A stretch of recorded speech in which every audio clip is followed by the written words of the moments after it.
kita semuanya. Puji Tuhan, pada hari ini kita bersyukur karena kita ada dalam perlindungan Tuhan. Kita bisa berjumpa kembali, kita dalam keadaan tubuh yang diberkati oleh Tuhan. Pagi hari ini kita mau mendengar kebenaran firman Tuhan yang terdapat dalam Matius pasal yang ke-28 ayat 18 sampai 20. Demikian bunyi firman Tuhan. Yesus mendekati mereka dan berkata, "Kepadaku telah diberikan segala kuasa di sorga dan di bumi. Karena itu, pergilah, jadikanlah semua bangsa muridku, dan baptislah mereka dalam nama Bapa dan Anak dan Roh Kudus. Dan ajarlah mereka melakukan segala sesuatu yang telah kuperintahkan kepadamu. Dan ketahuilah, aku menyertai kamu senantiasa sampai kepada akhir zaman." Ini adalah janji Tuhan bagi kita yang sudah percaya kepadanya, bahwa penyertaan Tuhan itu sampai akhir zaman, sampai selama-lamanya. Pagi ini saya memberikan tema firman Tuhan, yaitu agen pembuat sejarah. Bapak, Ibu, serta saudara, pada awalnya Allah memilih Israel, yaitu 12 dari anak Yakub menjadi bangsa yang besar. Dan Allah ingin agar dari keturunan Yakub ini, yang pada akhirnya disebut saat ini bangsa Israel, Allah jadikan menjadi agen pembuat sejarah bagi dunia ini. Awal mula Tuhan ingin supaya Israel menjadi sentral keselamatan, sentral pembuat sejarah bagi dunia ini, bahwa dunia mengenal kepada Kristus melalui orang-orang Israel. Ini adalah perjanjian Allah kepada Abraham yang saat itu dia belum punya anak. Bayangkan Bapak Ibu, Tuhan membuat perjanjian kepada Abraham, yaitu leluhur dari Yakub, leluhur dari orang Israel, bahwa Tuhan akan menjadikan keturunan dari Abraham menjadi bangsa yang besar. Kalau ada seseorang yang berkata sama kita pada waktu ketemu dan dia memberitahukan sesuatu hal, "Kamu akan menjadi bangsa yang besar." Sedangkan kita mulai berpikir, bangsa yang besar, saya punya anak aja belum ada. Abraham saat itu dia belum punya anak. Dan kalaupun dia punya anak, saat itu Ismail anak sulungnya. Tapi Ismail bukan anak perjanjian. Allah mau itu dari rahim Sarah akan keluar keturunan ilahi yang akan menjadi sentral keselamatan bagi dunia ini. Pada Galatia pasal 3 ayat 29 dikatakan begini, "Dan jikalau kamu adalah milik Kristus, maka kamu juga adalah keturunan Abraham dan berhak menerima janji Allah." Jadi kita yang lahir saat ini, yang percaya kepada Kristus, yang adalah milik Kristus, berarti kita juga adalah bagian dari perjanjian Allah kepada Abraham yang akan menjadikan kita menjadi sentral keselamatan bagi dunia ini, yang akan menjadikan kita agen pembuat sejarah bagi dunia ini, bahwa dunia ini akan diselamatkan hanya melalui Yesus Kristus. Saudara yang kekasih, saya mengutip bagian dari tema khotbah ulang tahun Sinode GPKDI, yaitu Being GPKDI History Maker. Hamba Tuhan atau ketua umum kita menyampaikan, yaitu Bapak Pendeta Dr. John Chandra. Dia menyampaikan bahwa kita harus menjadi pembuat sejarah dalam gereja-gereja lokal di mana kita ada. Kita tidak boleh berputus asa hanya karena keadaan tempat ibadah, keadaan orang-orang yang mungkin membuat kita menjadi marah yang membuat kita menjadi lemah dalam melayani pekerjaan Tuhan. Tapi kita harus memandang kepada Tuhan yang berkuasa dan yang telah memberikan kuasa kepada kita untuk menjadi pembuat sejarah dalam gereja kita masing-masing. Ada pesan yang diharapkan oleh para pemimpin kita, bahkan isi hati Tuhan, yaitu kita menjadi pembuat sejarah di mana kita berjemaat.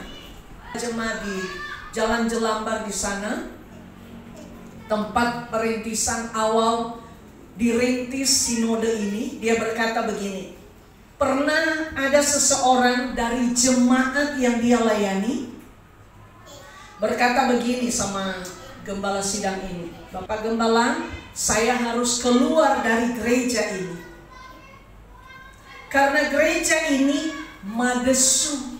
Tahu madesu? Masa depan suram.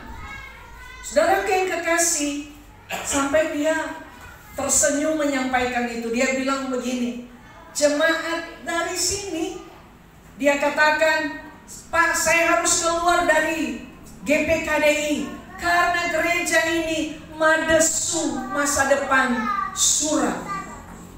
Ini adalah perkataan-perkataan yang tidak membangun, tetapi ini adalah perkataan-perkataan yang banyak menuntut sesuatu hal, tapi tidak berbuat apa-apa.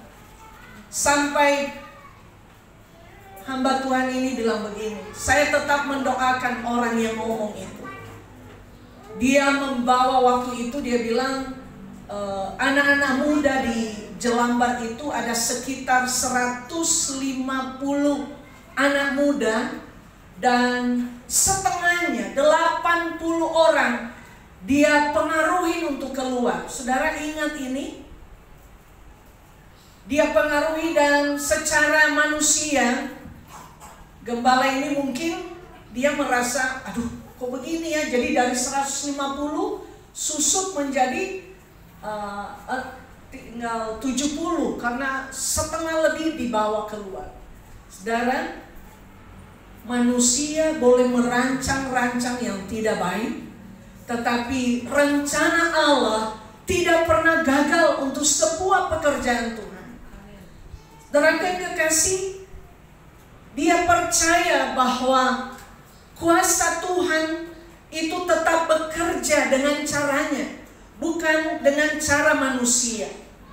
Sekarang ini banyak gereja-gereja, bahkan banyak hamba-hamba Tuhan yang tersakiti oleh gereja-gereja besar yang sudah tahu ada pelayanan di sana tapi masih menyediakan transportasi. Sekarang banyak gereja yang saling menyakiti. Banyak hamba-hamba Tuhan yang saling menyakiti, bukan lagi saling mensupport. Sehingga apa yang terjadi? Dunia menertawakan kita. Dunia menertawakan gereja-gereja di mana ada. Gereja bukan lagi menjadi contoh dan teladan, tapi gereja menjadi model cara bagaimana untuk saling menyakiti. Tetapi hamba Tuhan ini dengan tekun berdoa, dan dia bilang, dia saksikan waktu dia menyampaikan firman Tuhan, dia bilang, tetapi puji Tuhan, kalau saya hanya mendengar kata-kata anak muda ini, saya akan menjadi lemah. Tetapi lihat bagaimana cara Allah bekerja dalam pelayanan di Jelambar. Dia katakan, sekarang ini tahun 2025 anak mudanya secara khusus itu sudah 200 lebih. Bayangkan 3 kali lipat. Allah merubah itu, Allah menggantikan itu. Jadi kita tidak perlu takut apapun yang terjadi dalam pelayanan. Yang terpenting adalah kesetiaan kita kepada Tuhan. Saudara yang kekasih, dalam Lukas pasal 16 ayat 10 dikatakan, barang siapa setia dalam perkara-perkara kecil, ia setia juga dalam perkara-perkara besar. Dan barang siapa tidak benar dalam perkara-perkara kecil, ia tidak benar juga dalam perkara-perkara yang besar. Mari kita menjadi orang-orang yang setia dalam perkara-perkara yang kecil. Ukuran kita sebagai manusia mungkin Dengan mata kita yang terbatas, kita bisa memberi penilaian terhadap pelayanan-pelayanan di berbagai tempat. Mungkin mata kita, rumus manusia, hanya menilai sebuah keberhasilan, sebuah penyertaan itu pada waktu matematika mulai berjalan, tanpa memperdulikan bahwa pekerjaan Tuhan itu beda dengan pekerjaan dunia ini. Kalau pekerjaan dalam dunia ini, kalau bisnis dalam dunia ini, boleh saling sikut menyikut, boleh saling mematikan perusahaan-perusahaan yang menjadi pesaingnya.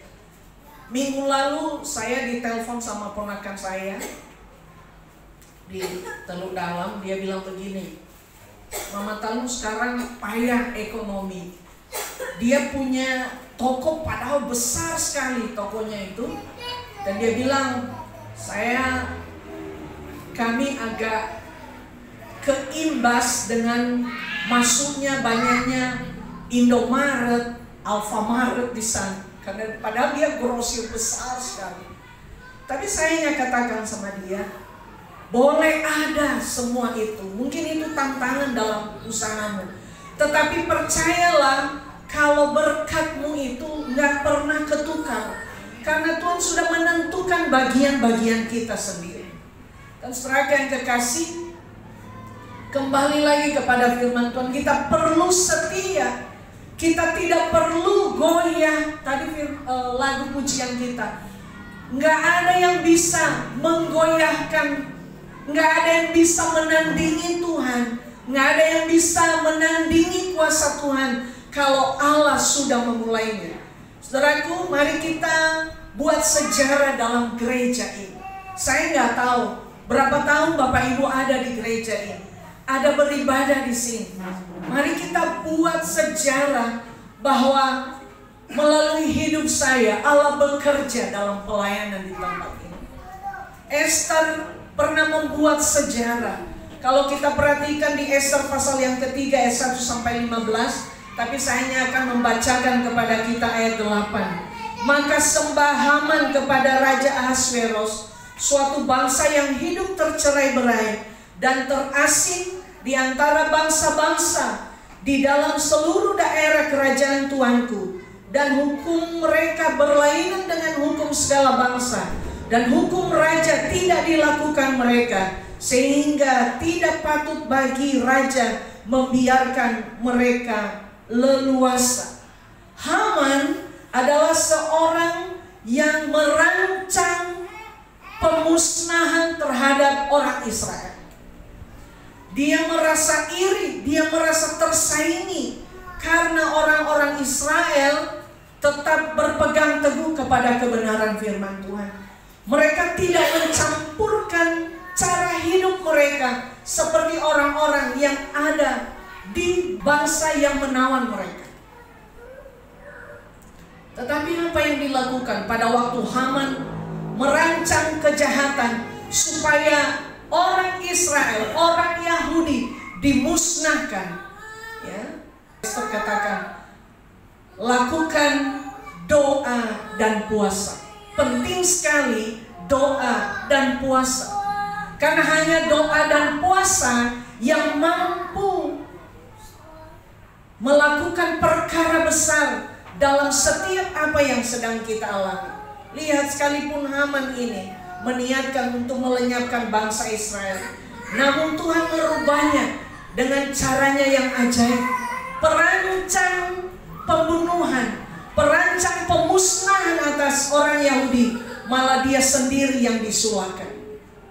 Saudara, jangan pernah kita merancangkan hal-hal yang jahat terhadap pekerjaan Tuhan, karena bukan gembala sidang itu yang akan melakukan perlawanan, penghukuman, tetapi Tuhan akan melakukan perlawanan kepada orang-orang yang merancang kejahatan atas pekerjaan Tuhan. Saya belajar untuk tidak terlalu pusing dengan apapun. Yang saya tahu, saya mau melayani Tuhan, saya mau setia sama Tuhan. sampai Tuhan memanggil kembali kepadanya. Saudara, bagaimana kita supaya kita menjadi pembuat sejarah dalam gereja di tempat ini? Kita menjadi orang-orang yang harus punya dampak. Tuhan bisa senang atas hidup kita. Cara yang pertama, kita tetap bertahan, kita tetap setia. Sekalipun ada orang yang merancang yang jahat atas hidupmu, yang merancang jahat atas usahamu, yang merancang jahat atas pekerjaanmu, yang merancang kejahatan atas gerejamu, atas keluargamu, atas apapun dalam hidup ini. Ingat, Tuhan berdaulat. Tuhan lebih besar. Tuhan sanggup akan melakukan hal-hal pembelaan atas umatmu. Tetap bertahan dalam doa dan puasa. Tidak gampang untuk kita bisa melakukan doa dan puasa. Puasa itu menahan dari rasa kesenangan kita. Setelah saya mempelajari, puasa juga memberikan manfaat untuk kesehatan tubuh kita. Tubuh ini perlu didetoks. Tubuh ini perlu disiksa juga. Semua yang kita makan itu memberikan energi kepada kita. Saya baru mengerti, ternyata kalau kita puasa, maka pada waktu kita menyiksa tubuh ini tidak memberi makan pagi hari, maka sel-sel penyakit dalam tubuh itu secara tidak langsung mulai dimatikan. Dan kalau perut ini tahu dia nggak dikasih makan, maka dia akan mengambil bagian dari tubuh kita. Jadi bagi yang mau kurus, berpuasalah. Ya, paling tidak berhentilah makan jam 7 malam. Sudah nggak usah makan lagi. Memang itu awalnya sakit.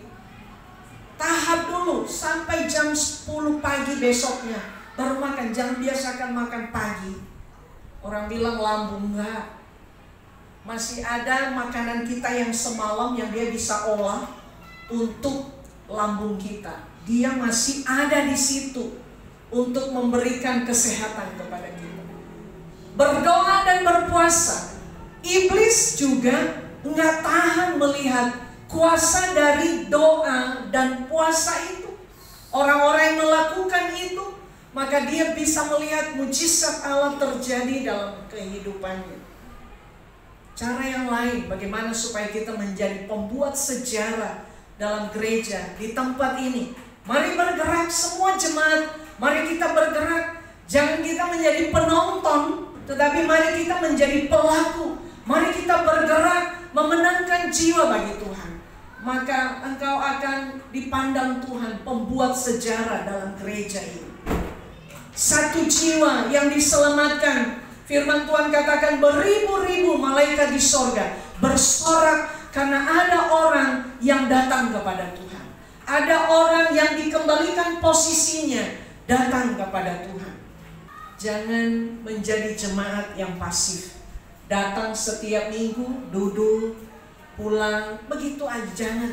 Tapi mari menjadi jemaat yang misioner, yang yang menangkap rencana Tuhan dalam hidupmu. Mari kita bergerak. Saya percaya bahwa kalau kita bergerak, tempat ini nggak akan memuat lagi. Maka Tuhan akan menjawab, memberikan tempat. Kenapa Tuhan belum menjawab doa kita? Mungkin Tuhan bilang, masih banyak kursi, ruangan kecil begini aja, masih banyak kursi yang kosong. Kalau kursi ini sampai orang masuk, nggak ada lagi kursi. Saya percaya dalam waktu yang dekat Tuhan pasti akan memberikan tempat yang lebih besar. Itu iman saya. Dan biarlah itu menjadi iman Bapak Ibu. Bersediakah kita menjadi orang-orang pembuat sejarah dalam gereja ini? Amin. Saudara, berkorban walau nyawa jadi taruhannya. Pembuat sejarah itu tidak memikirkan nyawanya, Pada waktu seseorang yang memberi hidupnya kepada Tuhan, dia nggak memikirkan apa yang akan terjadi ke depan. Saya terberkati kembali, semangat saya dibangkitkan kembali Bapak Ibu. 2 minggu lalu saya menonton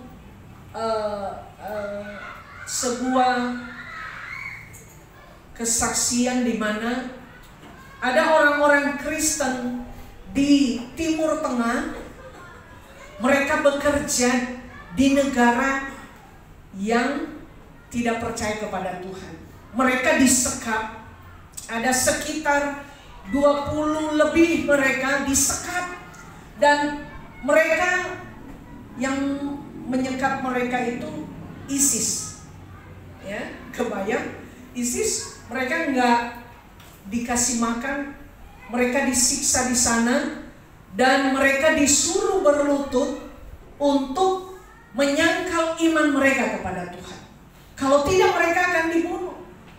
Dan istri-istri mereka yang mendengar hal itu, mereka bertanya-tanya, mereka menangis, mereka berdoa, Tuhan tolong suami-suami kami yang bekerja, karena mereka ditawan sama ISIS.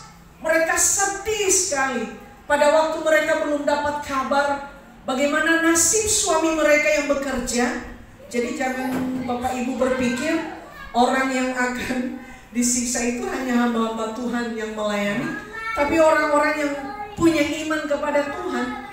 Dan pada waktu itu mereka tidak dapat kabar nasib suami mereka ini yang bekerja. Mereka menangis, mereka sedih. Tetapi suatu saat mereka mendapat kabar, istri-istri yang tinggal di rumah ini, mereka mendapat kabar bahwa suami mereka sudah dibunuh sama orang-orang ISIS ini.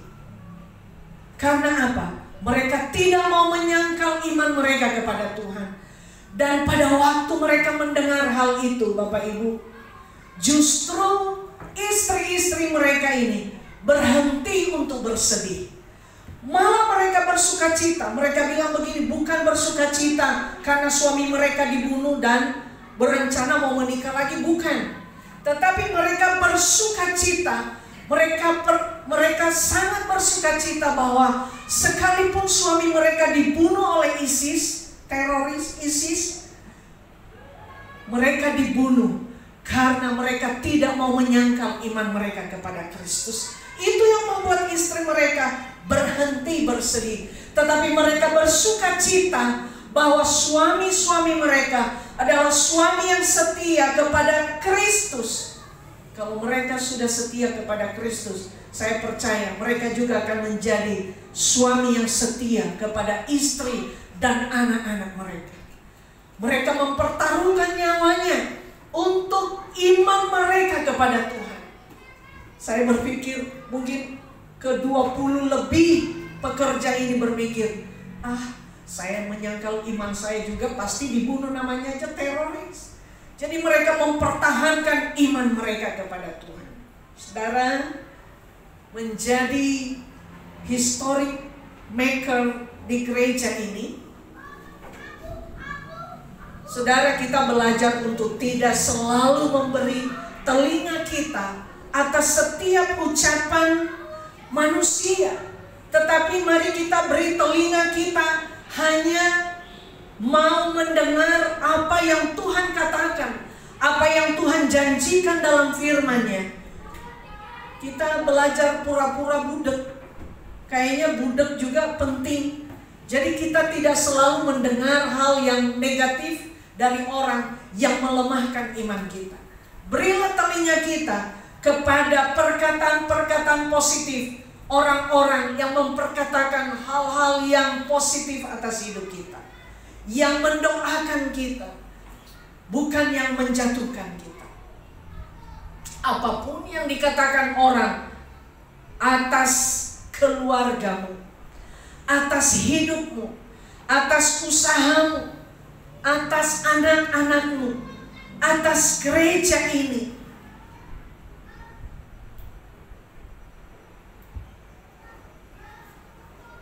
ingat, Tuhan yang berkuasa atas firman-Nya. semua perkataan negatif itu tidak akan terjadi, karena Tuhan sudah membentengi kita dengan kuasanya, sehingga yang kita hanya terima perkataan positif, yaitu janji Tuhan atas hidup kita.